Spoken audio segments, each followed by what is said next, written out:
Nah gini, di tengah kedamaian Elbaf sekarang ini, ancaman yang tak terduga itu akhirnya benar-benar nyata tuh. Anak-anak raksasa mendadak pingsan dan berjalan seperti boneka tanpa jiwa tersebut dipandu oleh kekuatan misterius. Chopper menemukan luka-luka mengerikan pada seorang guru tersebut, sementara Robin dan Usopp menghadapi monster buatan yang mengamuk di sekolah Walrus.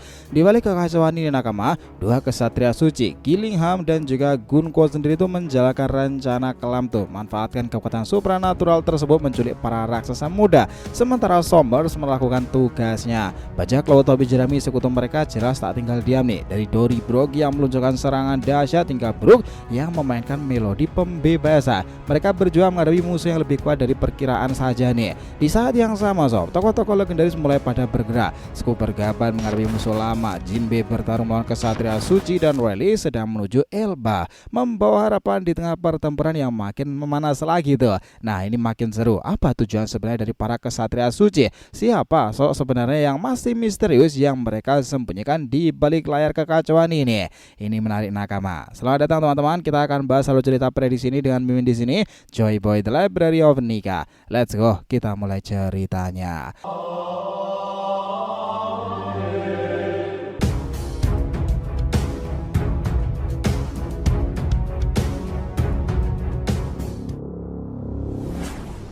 Oh ya, biar bisa terus berinteraksi dengan kalian ya, tolong subscribe dan bantu ramein video ini, oke? Selain Joy Boy The Library of Nika untuk One Piece, jangan lupa nih subscribe 3 channel kita yang lainnya ya, DRTV Mediatif untuk solo leveling dan juga Boruto 2 Blue Vortex, Saga Boruto 2 Blue Vortex sendiri untuk Boruto fanfiction alur cerita nih, sementara Shonen Odyssey untuk anime manga lainnya. Jadi kita tunggu kalian juga muncul di sana. Nah, let's go, kita masuk ke intinya.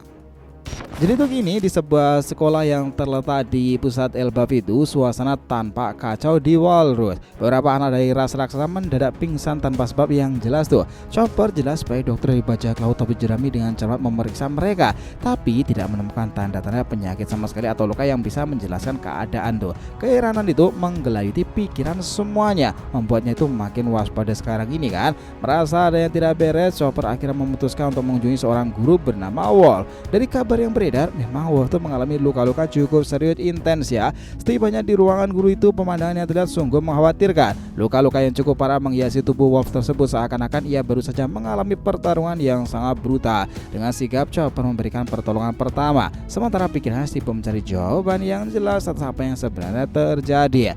Wolf sendiri meskipun dalam keadaan lemah berusaha menceritakan kejadian beberapa waktu silam. Dalam kilas balik yang diceritakan, seorang kesatria suci bernama Gillingham tiba-tiba muncul di sekolah. Wolf yang tidak mengenal sosok itu menanyakan identitasnya, tetapi jawaban yang didapat justru berupa serangan mendadak. Tanpa peringatan sama sekali ya, Gillingham menyerangnya berkali-kali dengan trisula yang dimilikinya. Serangan itu jelas sangat brutal, tanpa belas kasihan dan dilakukan tanpa alasan yang pasti. Serangan fisik bukan satu-satunya hal yang dilakukan oleh Gillingham. Ia juga melancarkan suatu kemampuan misterius yang menyebabkan beberapa anak-anak raksasa jatuh pada pingsan.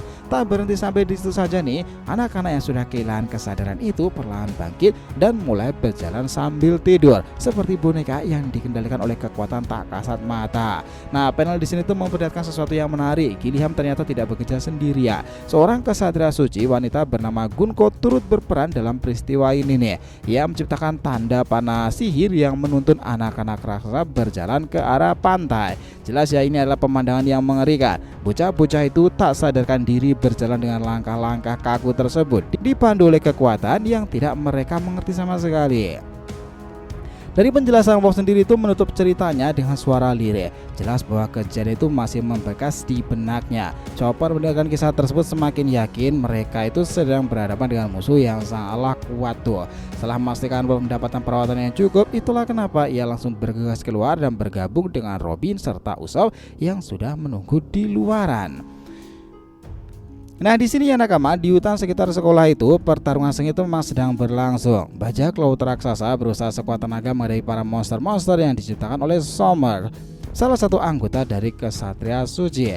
Di sini para raksasa itu bertarung dengan sangat heroik nih, tapi jumlah monster yang mereka hadapi itu malah bertambah banyak. Dori dan Brogy, dua raksasa legendaris di Elbaf itu akhirnya melancarkan serangan khas mereka, Hakoku. Serangan itu menggelegar, yaitu menghancurkan seekor monster naga raksasa dalam sekejap.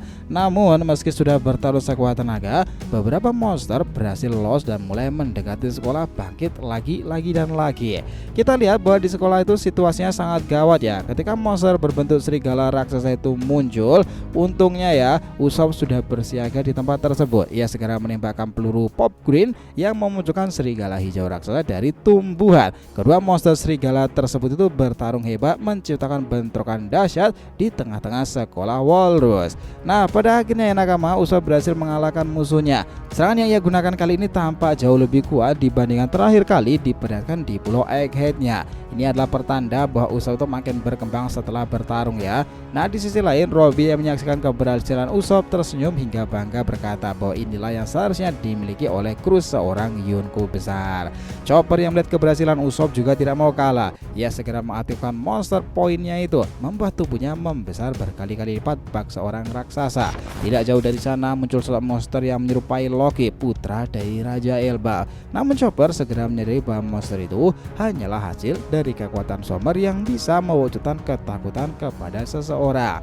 Kita lihat pertarungan menjadi semakin sengit lagi. Di tempat lain pula nakama, Brook tengah menjalankan misinya tersebut. Ia mencari anak-anak yang berjalan dalam keadaan tidur, berusaha ngebawa mereka kembali ke tempat aman nih. Sebelumnya ya, Robin yang memintanya melakukan tugas ini. Berbekal kemampuannya tersebut, Brook akhirnya menemukan mereka loh. Itu menggunakan teknik seperti hipnotis musiknya. Brook memainkan melodi yang bisa membangunkan jiwa-jiwa tersebut. Keajaiban pun akhirnya terjadi. Anak-anak yang sedang berjalan sambil tidur perlahan terbangun pula, kembali sadar dari pengaruh kekuatan Saint Gillingham. Mereka tampak kebingungan sama sekali nih, bro, bahkan mulai menangis karena tidak mengerti bagaimana mereka bisa tiba-tiba di tempat tersebut.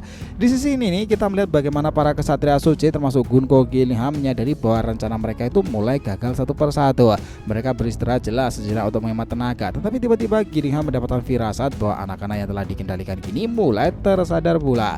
Tanpa membuang-buang waktu ya, ia segera bergerak untuk mengecek keadaan sekitar. Upaya Gillingham ternyata dihentikan oleh sosok legendaris Cooper Gaban. Salah satu mantan anggota bajak laut Roger tersebut. Sayangnya sebelum Gaban bisa menahannya, Sommer tuh malah muncul pula dan menghalangi jalannya. Pertarungan antara kedua orang hebat tersebut tak terelakkan lagi. Sementara itu keadaannya lagi kacau-kacaunya di dunia baru itu juga lagi kacau balau. Di lautan lepas nih, Hancock bersama bajak laut Kuja sedang dalam perjalanan. Rupanya ia menerima perintah langsung dari Riley untuk meninggalkan Amazon Lily karena pulau tersebut sudah tak aman lagi. Setelah kehilangan status seorang sisi bukaya, Hancock kini menjadi buronan besar. Namun Riley itu menenangkannya bahwa mengatakan pula ini hanyalah bersifat sementara. Menariknya ya, bahwa Hancock juga mendapati kabar bahwa Riley sedang dalam perjalanan menuju Elbaf atas permintaan dari Cooper Gaban. Riley diminta datang ke pulau para raksasa sendiri. Namun itu menjadi semakin menarik karena di Elbaf juga ada Luffy. Apakah itu akan terjadi plot twist? Bisa aja ya nakama. Di sini nih Urok dan krunya juga sedang dalam perjalanan ke Elbaf. Urok membaca berita tentang Luffy yang telah mengalahkan Kaido, sesuatu yang masih sulit ia percayai. Namun yang lebih menarik adalah tujuan Urok sendiri kan. Ternyata ia hendak menemui seorang teman lama di sana.